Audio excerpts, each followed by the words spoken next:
The Missing, Chapter 1.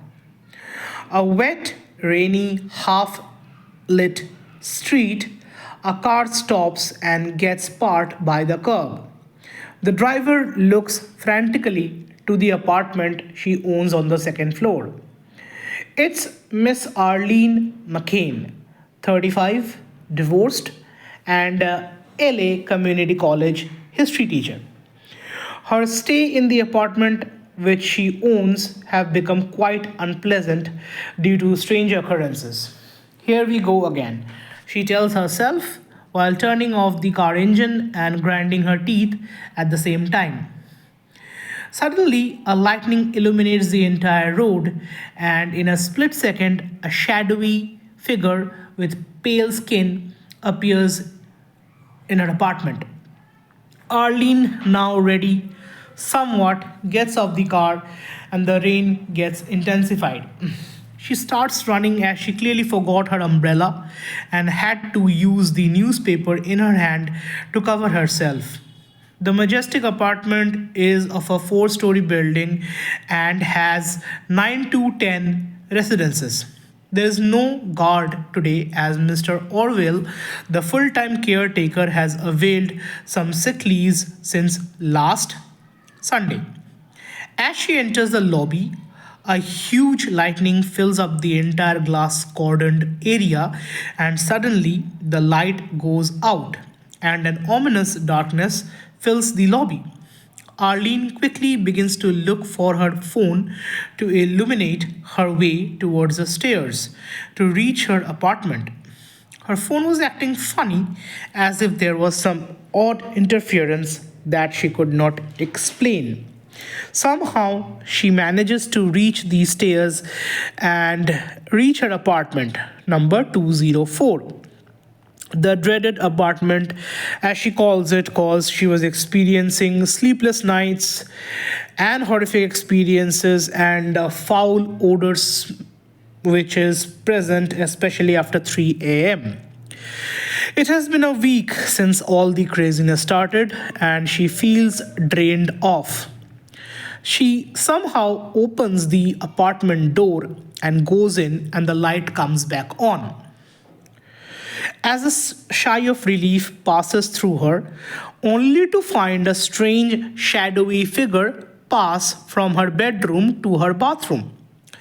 Feeling unsafe, she goes out of the apartment and decides to call the police.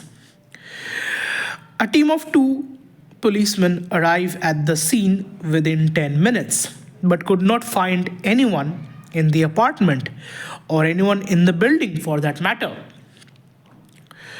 Arlene has become a regular caller since the past week, and most of the patrolling officers knew her by name and the situation. But no one could find anything that would be out of the ordinary. As the officers left, she could not do anything but prepare for bed, as it was a hectic day at the community college, and being a history teacher to a class of inmates is not at all easy. She got into her pajamas and opened the fridge to eat the remainder of her last night takeaway, only to find the stir fried broccoli with tofu and rice has become spoiled, as if it was 2 weeks old. She could not cook anything as she had been busy to go out for shopping, and it was pouring outside. So she decides to call for takeaway again. It arrives in 30 minutes and she had to again go to the lobby to collect her food. Rough night, replies the delivery boy, seeing Arlene's spooked out face, and to which Arlene replies, "You don't know the half of it." She returns to the apartment with the food ready to gorge on some chicken lo mein and fried wontons. And just as she closes the door, someone knocks on the door. She first looks through the peephole and saw nobody was standing on the other side. She ignores it, and as she was about to go to the kitchen to get a plate for her food, another harder and heavier knock fills up the apartment. With all the crazy things that has been happening to her, this was a new one, and she feels something sinister is at her door trying to make her feel discomfort and uneasy. The knocking continues to grow heavier and louder, and she started yelling relentlessly to leave her alone while covering her ears. And after some time, the knocking stops. Finally, she eats the food and gets ready for bed. And while brushing her teeth, she feels someone is watching her from behind with hollow, dark, and soulless eyes. So she decides to call a priest or a shaman who can perform a cleansing first thing tomorrow morning. She has been skeptic about holy rituals but still decides to go through with it. She finally gets ready for bed, knowing full well at 3 a.m. it will start all over again. She falls asleep immediately. The dreaded hour reaches as if time passed in the flash of a second. She wakes up feeling uneasy to the sound of a running tap. It was very loud, as if the apartment was screaming of that noise. She goes to the bathroom, the kitchen, and the powder room, but nowhere could she find a running tap. She goes to her bedroom to hold the cross and start praying.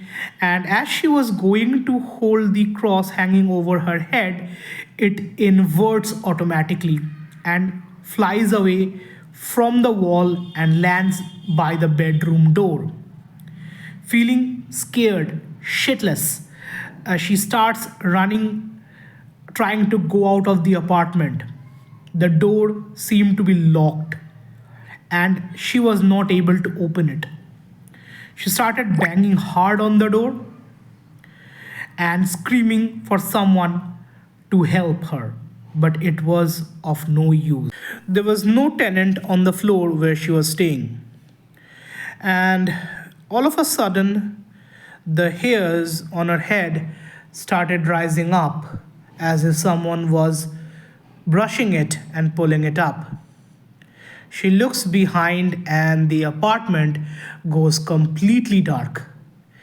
And something grabs her by the throat, squeezes it very hard, and rips her apart into three pieces.